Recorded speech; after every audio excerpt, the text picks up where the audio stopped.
and our dear friend Larry Johnson is here with us. Welcome back, Larry. And we are in a sad, very sad position. Yeah. I wish I wasn't seeing you on a Saturday. That's usually not Yeah, good news. You yeah, know, yeah, seeing you on a Saturday is like, the phone calls that come to you in the middle of the night. They're usually not calling to say, "Hey, you won the lottery." yeah, Uh, yeah. or, "Hey, we just had a baby." It's just, someone's died. Or in this case, the United States has lost its goddamn mind and decided to start World War III. Yeah.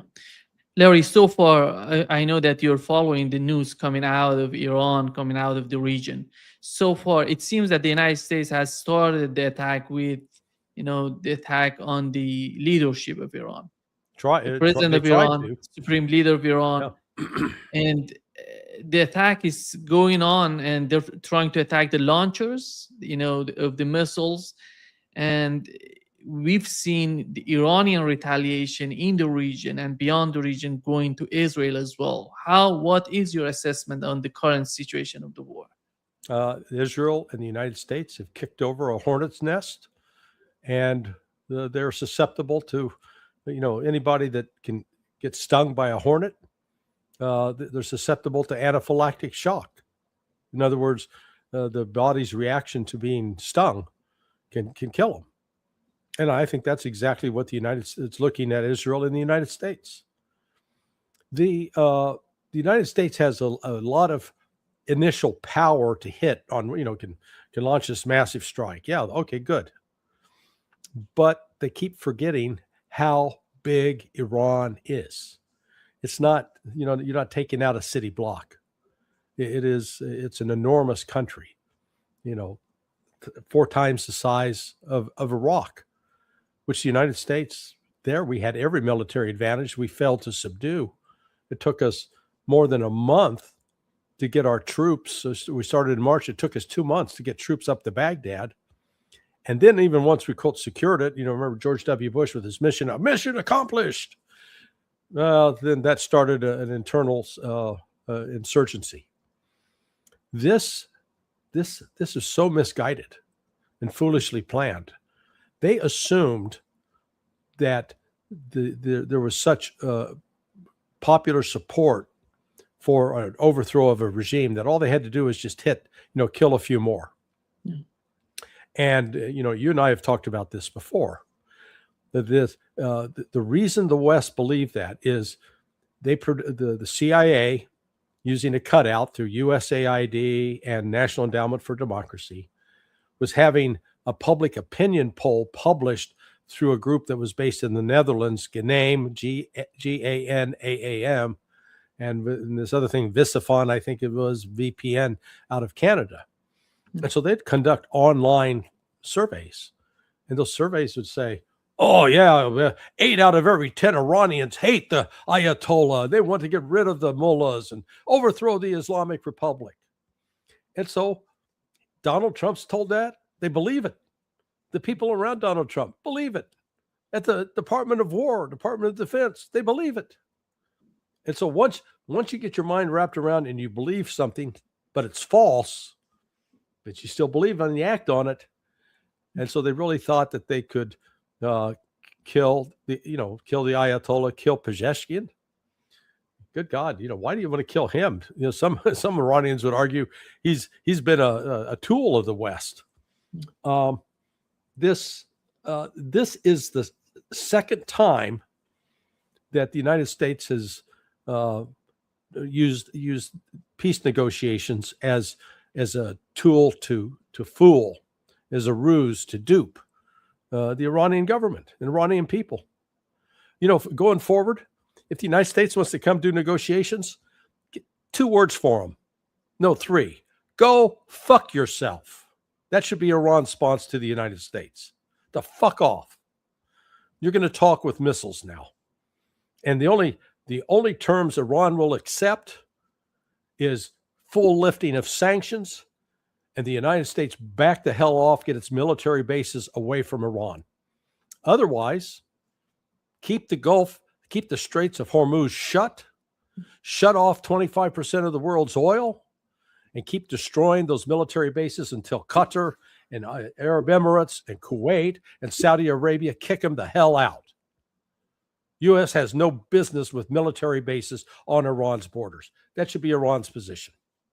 And you know what? I think they're going to be in a pretty strong position actually to demand that. Because what's the United States going to do? Yeah, they're going to continue to try to escalate. And they've got plenty, or not plenty, but they've got enough offensive weapons. Yeah, they can continue to attack Iran.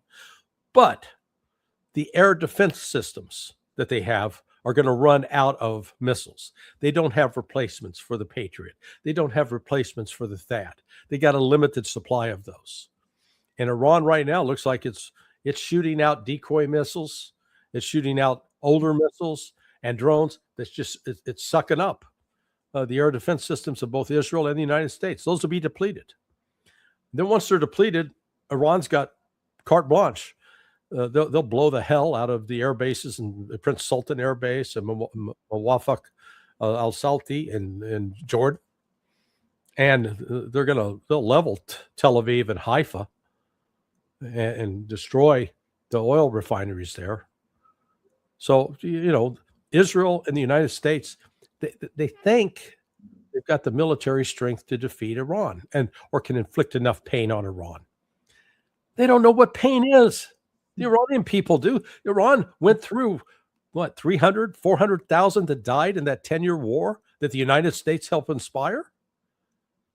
So we're underestimating the resolve. And this attack today just reinforced the patriotism of the Iranian people.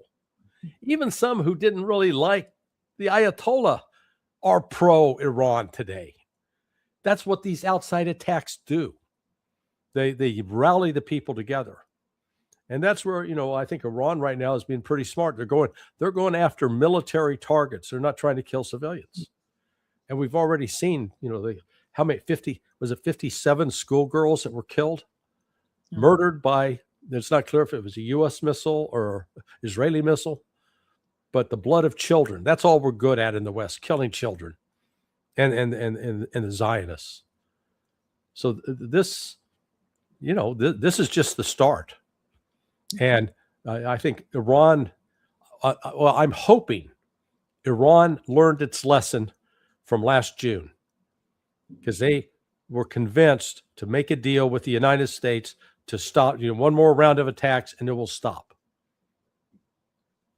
No, you don't stop until the United States is begging for you to stop. And that's what Trump is.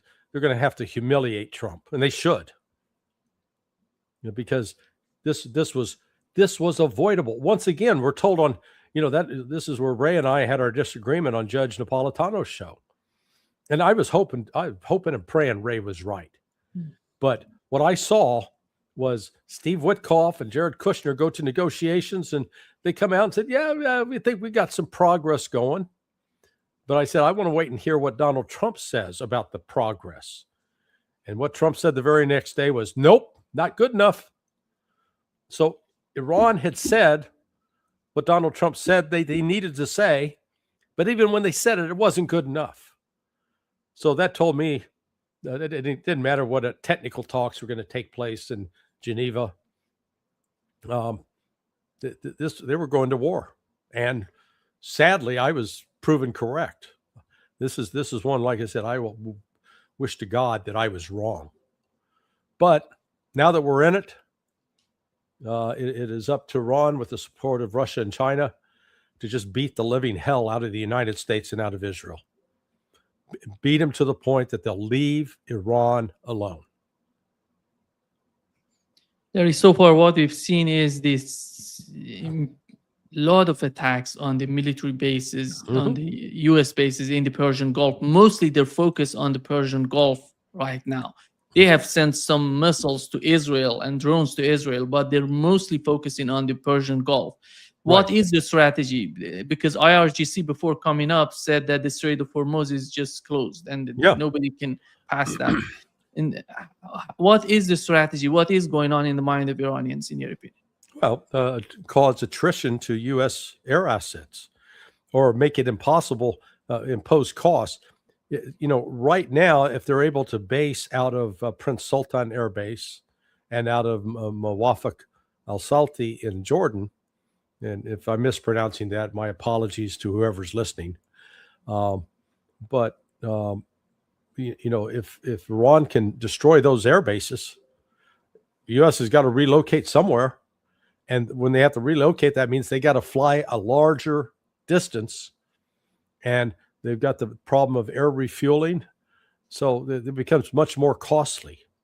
And that's what I said. This is the United States is not built for a long, drawn out conflict, one of attrition. And unlike, the engagement with the Houthis last March, the Houthis were firing maybe 1 or 2 missiles every other day. Iran's going to be firing hundreds a day. The United States will never have seen anything like this. I don't have evidence of this, but my belief is that Iran's stockpile of missiles is closer to 20,000. It's underground. And they keep saying that they haven't even demonstrated their most capable missiles yet, that's coming. So, like I said, this is the United States has limitations. They only produce 700, let's say 800 Patriot missiles a year. And when you realize that you got to fire at least 2 missiles, 2 Patriots for every inbound Shahed drone, do the math. If Iran has 400 drones, you think they got 400 drones? Absolutely. They fire 400 drones. That's 800 Patriot missiles gone, poof, like that. That can be done in one day. And that's a year of production gone. The same thing with the THAAD, the Theater High Altitude Air Defense System. And the same with the Israeli Iron Dome. They got the launchers, but it's like they don't have the ammunition. There's not an unlimited supply of that. It's extremely limited. And it has been depleted in part by the support that they provided Ukraine over the last 4 years. They've bled through an awful lot of ordnance on that. So, and the destroyers that are out there to protect the aircraft carrier, they've got limited, they only got 96 missile tubes. And they're on the assumption that they're only going to have to fire 1 or 2. Again, Iran's got a massive missile force that if they decide to employ it against those targets, they can compel the United States to retreat from the area because they'll run out of defense missiles. So Iran, I think, has a lot of cards to play. They've got submarines, they've got frigates. Some of their naval capability has been destroyed, but not all of it.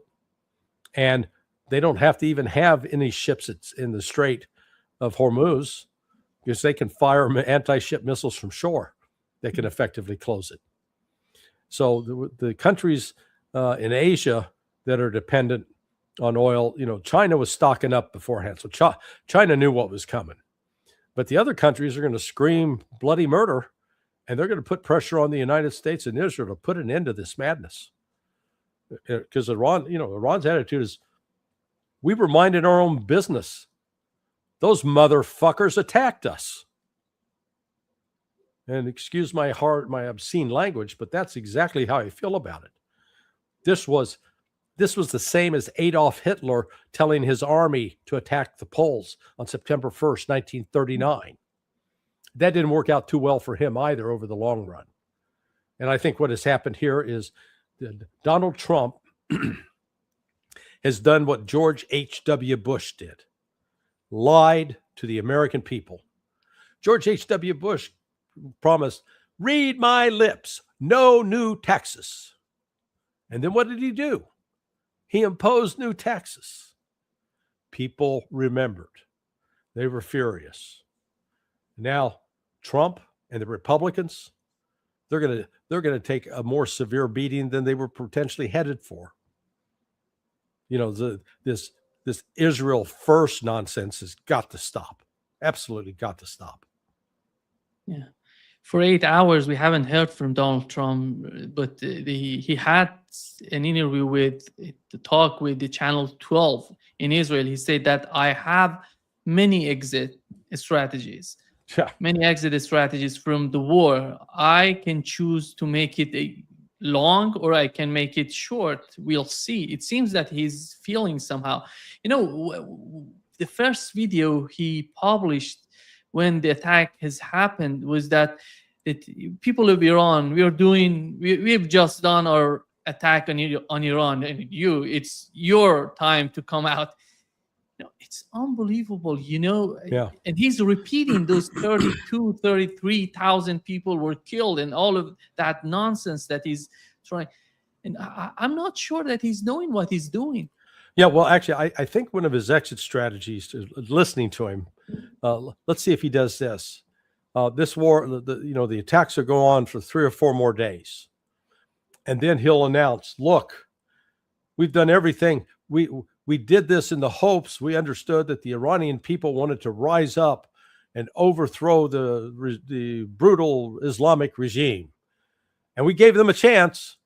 We did what we came to back them up, and they haven't responded. So it's not our fault. We tried, but those dumb Iranians, they didn't rise up and do what they're supposed to do. So we're wash our hands of this and move on. Again, what's the incentive for Iran to stop blowing up U.S. military facilities? They've already destroyed the Fifth Fleet headquarters that's there in Bahrain. I think that's now unusable. I haven't heard about Al Udeid, but hopefully they've taken that out. That they've blown up the Combined Air Operations Center. They've blown up the different mess facilities, make it unlivable. And then, the United States is going to have to withdraw forces from the region. But, Iran's controlling, they're controlling the game now. Yeah, they're going to the Iranians are going to die, and they're going to suffer some damage. But, what the United States has failed to understand is the tenacity of the Iranian people. Look at what they were able to endure during that 10-year, and you were too young for this to remember, but what they endured during that almost 10-year war with Saddam Hussein. And, hundreds of thousands dead, not just, dozens. So, in Iran, really, they've been bullied so much particularly by Trump, and not just now, back when they killed Soleimani, and go back to Obama in 2012, all the assassinations of Iranian scientists. I think Iran has turned the cheek and turned the cheek and turned the cheek. I don't think there's any more cheek turning for Iran. I think they're going to continue this and press it forward until Iran's interests are satisfied. And that's good. And one of those key ones is all of these economic sanctions have to be lifted and lifted immediately. And until they're lifted, we're going to keep bombing Israel into the Stone Age. Larry, do you see Iran going with the same strategies that they had during the 12-day war? They started with a large amount of missiles and drones. Then they reduced the number of drones and missiles just to be more strategic. It seems that they started in the initial hours, they started with the same strategy they had at the end of 12-day war. Yeah, exactly. That was a smart strategy. Only this time it was much, much more expansive. I mean, during the 12-day war, the target was Israel, and Israel's a relatively small area. But now they're going after the U.S. military bases in Bahrain, in Kuwait, in Saudi Arabia, in Qatar, and United Arab Emirates. They took out apparently this massive radar system that could look out, something like 5,000 kilometers. That's dead. It's gone. So they've been blinded in that regard. I don't know what the backup is, but I think Iran, with its underground missile cities, and its underground, my understanding, underground manufacturing facilities. That, above ground, the United States and Israel can continue to cause damage.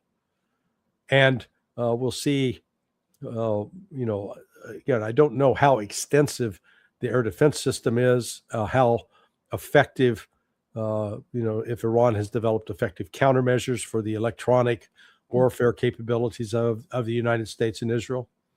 So there are a lot of complexities here, but in terms of who's got the advantage, in terms of being able to sustain losses, I'd argue Iran's got that advantage, not the United States. Larry, Donald Trump, did this decision come from Trump himself? You see Israel being the main driver of this decision? Because many people are arguing that Donald Trump, as you mentioned, Ray was one of them. I was one of them.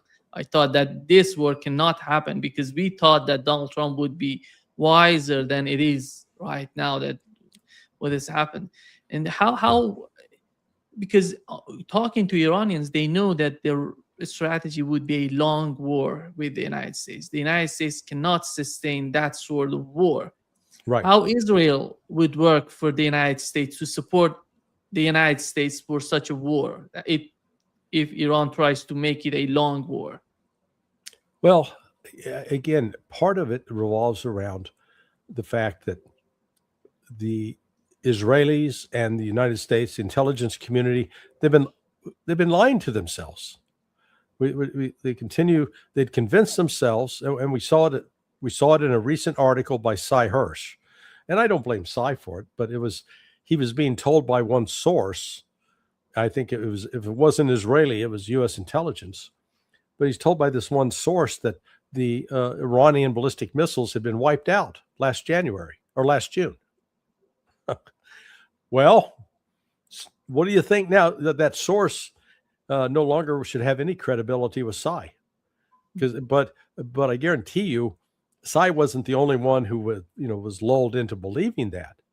I mean, the top leadership of the U.S. intelligence and defense community, as well as the president and the Israelis, have convinced themselves, oh yeah, Iran is so weak and so fragile. All we got to do is just this little attack, and the regular army is going to rise up and overthrow the Ayatollah.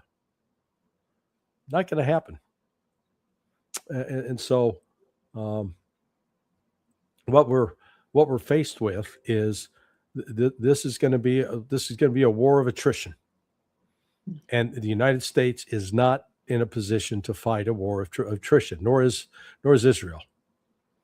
I would argue Iran's actually they got an advantage here that neither Israel nor the United States, even working together, don't have.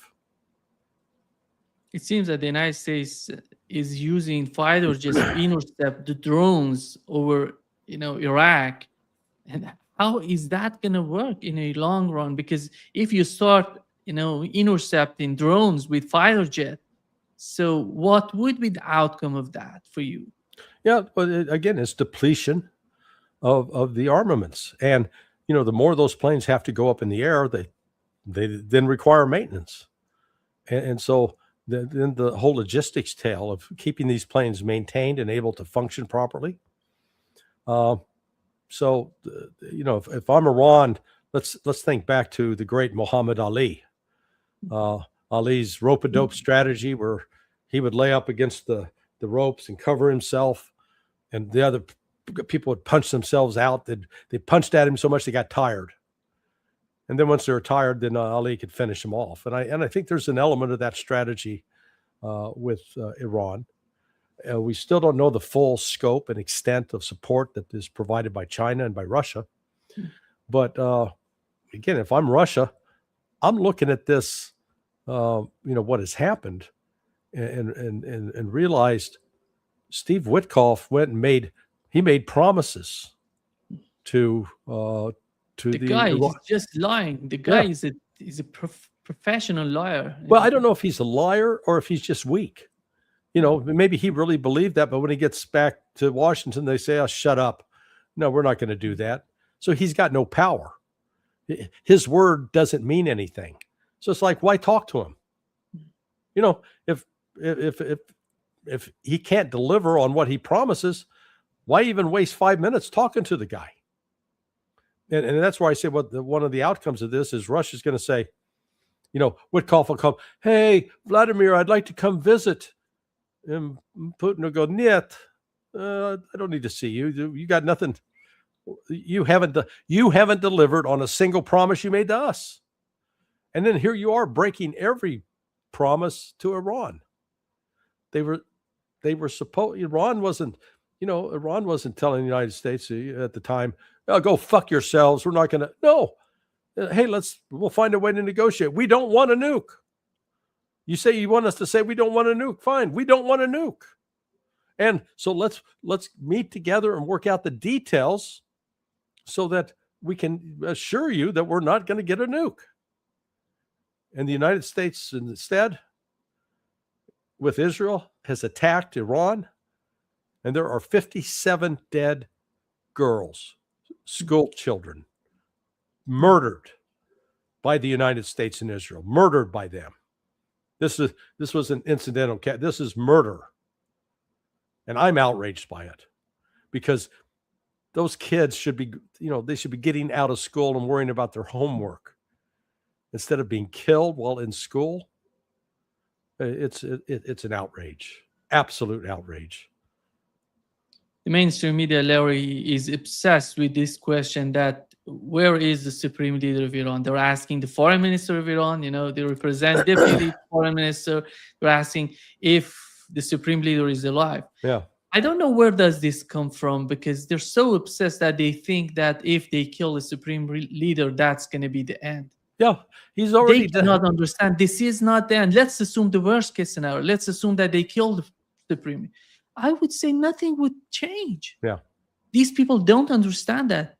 And here is what Ali Larijani, he's the head of the Security Council of Iran, just tweeted that we will make the Zionist criminals and the shameless Americans regret their actions. The brave soldiers and the great nation of Iran will deliver an unforgettable lesson to the hellish international oppressors. Yeah.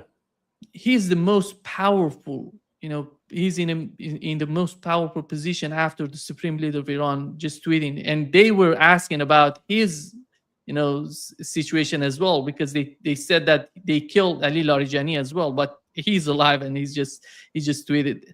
And this, I think most of this sort of delusion in the United States comes from the intelligence they're getting from Israelis. Yes, I guarantee that. Absolutely. Because the United States doesn't have good human sources like the Israelis have had good human sources. They've worked the Kurds, they've worked the Baluchis. And I'm sure they've got even some Azeris signed up, a few Persians. But, they built these networks up. But what we also know is those networks have been significantly compromised. One is a result of what happened last June. And then more recently, this failed color revolution that was launched on December 28th, and that was finally wrapped up by like January 10th. So Iran's counterintelligence services were able to go out and start identifying people who were involved in those networks. So neither Israel nor the United States has the strength of network that existed a year ago. And on top of this kind of cowardly attack, again, killing these children. But Israel doesn't care. They've already killed close to 20,000 Palestinian children, and the world doesn't care. So, it's up to Iran to make the world care. And unlike the Palestinians who aren't sitting there on a pile of, ballistic missiles, hypersonic missiles, Iran is. And what the West fails to understand is those are mobile. Most of those missiles are mobile launch, off of mobile launchers. They're not fixed at some particular location. The United States has a terrible record of finding mobile launchers.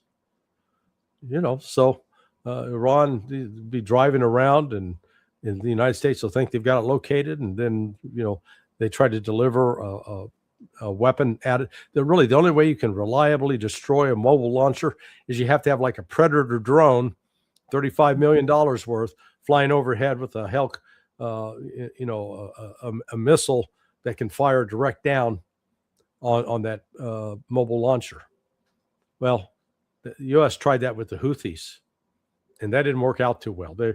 During the 7 weeks of Operation Rough Rider, U.S. was losing one drone per week. And when you go back in the overall, I think they lost like 27. That's like $800 million worth of drones. We're getting serious money there. And again, they're not mass producing those. So the United States is going to face some real challenges here to, they're planning, hoping, believing this is going to be quick, quick in and out and it's over. Nope, it's going to drag on. And if they thought the 12-day war was long, this could be much longer. And Israel, the pressure that it felt during the 12-day war, that was only an appetizer, a minor taste of what's in store for them. I think the moment that the Iranians feel that there is nothing in the Persian Gulf to be attacked, they're going to attack, they're going to escalate drastically toward Israel. And that would be a moment of, some sort of change because right now they're mostly, as you've mentioned, the target, they have a lot of targets to hit. They're mostly focused on the Persian Gulf. But when they're done with the Persian Gulf, then the main attack could happen in Israel. Well, yeah, you've got the other thing is going to wear the Houthis. They're going to weigh in and start firing missiles, and Hezbollah. So again, Israel's now going to face fire from three sides, not just one side. And again, it's going to deplete.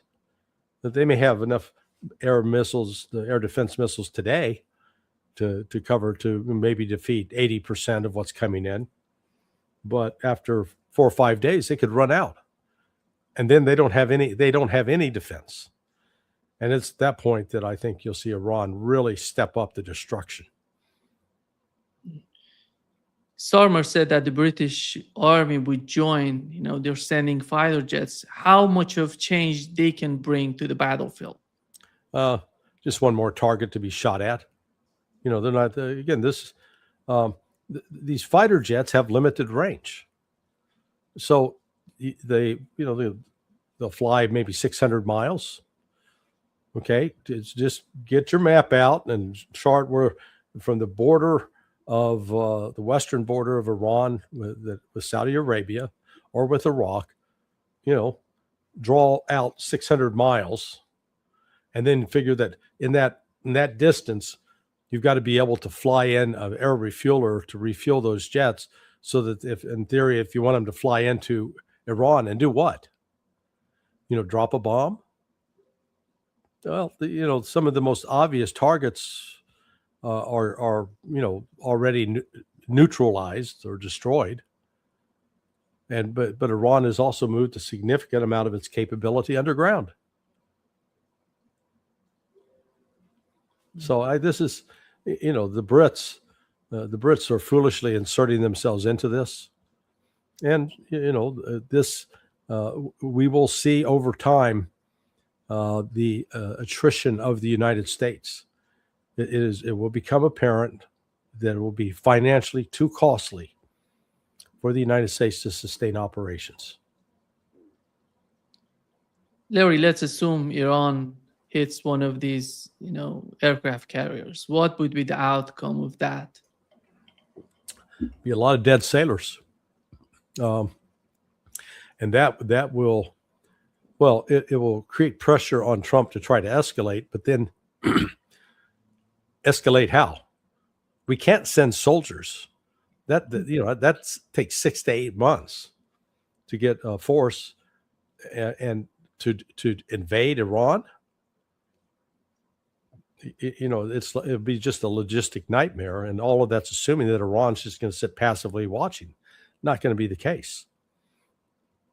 What I'm fascinated by is how much pain can the world economy take with 21% of the oil flow shut down out of the Persian Gulf. That's what that's where the real pressure is going to come, because it's going to cost people money. And a lot of very wealthy people are going to be losing money, and they're not going to be happy with that. And, Iran, it's easy and really not costly for Iran to keep that Strait of Hormuz shut down. So therefore, the pressure is going to come on the United States. And I don't see, let me put it this way. If Iran foolishly makes any agreement to, okay, we'll stop shooting, in exchange for what? Lift all the damn sanctions. These sanctions are over. Lift them. And if the other side, well, no, then fine. Fuck you, and we're going to continue to destroy your bases.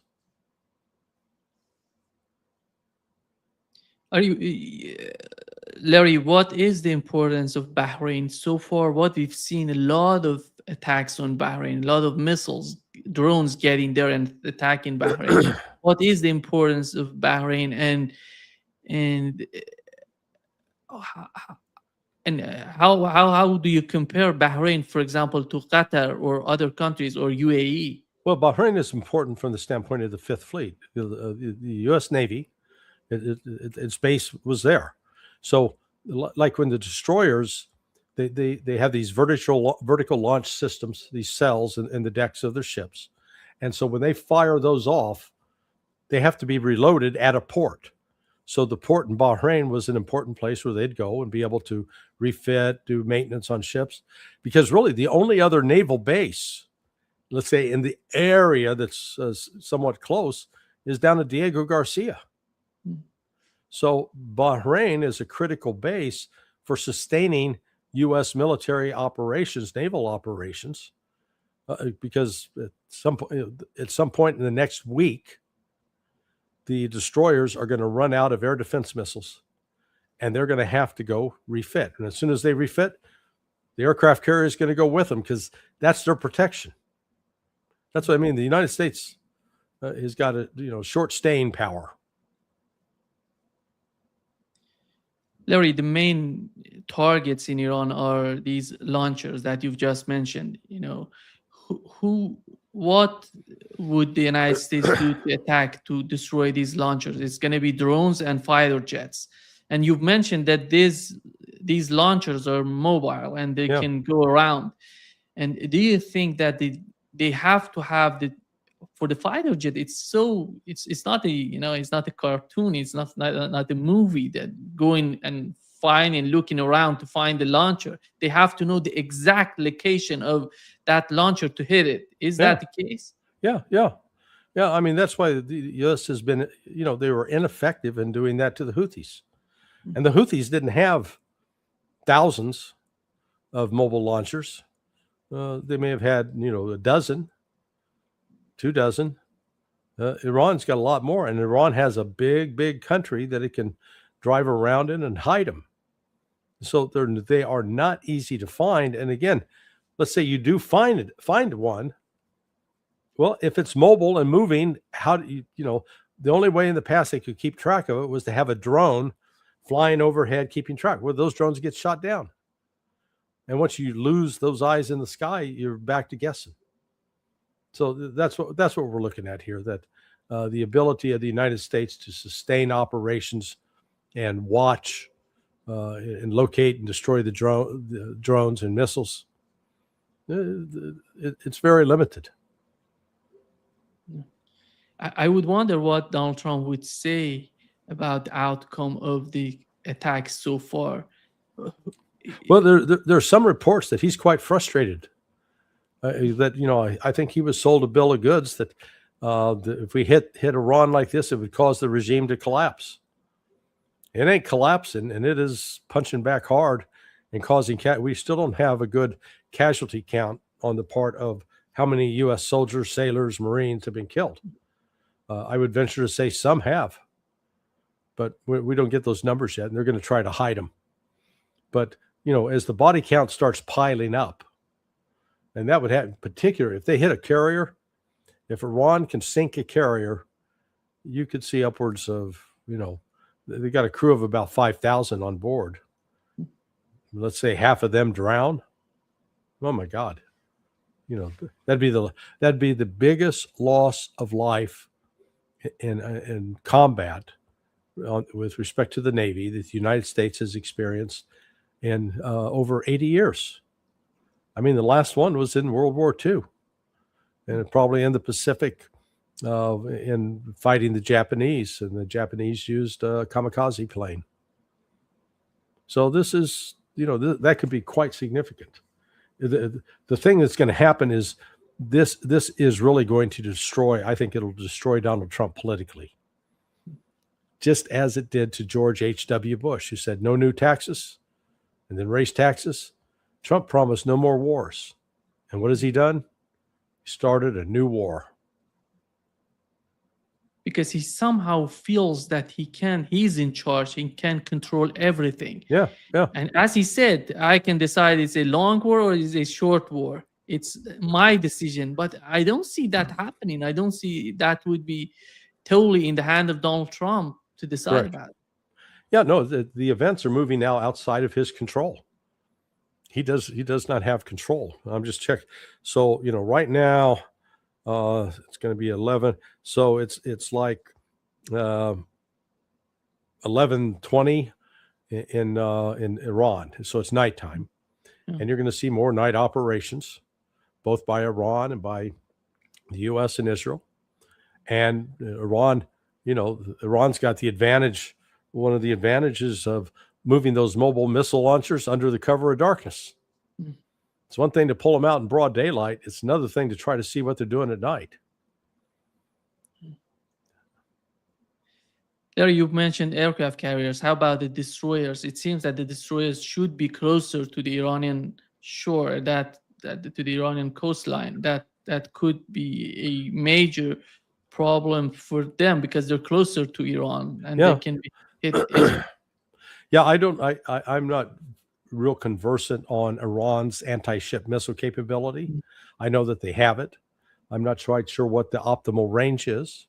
I'm not sure if the U.S. destroyers are keeping a distance to minimize that risk.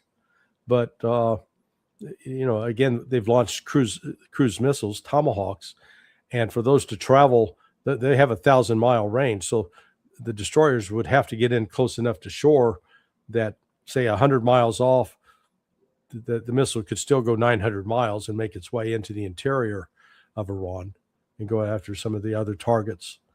But they're also, I think, they focus on some of the Chabahar and Bandar Abbas. So those, they don't have to get in as close to take those out. They can hit those targets from, quite a ways out at sea.